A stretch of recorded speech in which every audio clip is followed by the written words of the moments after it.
தொட்டு செந்தூரம் கொஞ்சம் இட்டு செவ்வள்ளி பூவில் சிறதேகமோ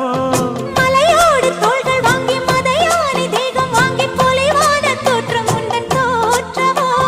குற்றால சாரலுக்கும் கொடைக்கானல் தூரலுக்கும் இல்லாத சுகம் உந்தன் வார்த்தை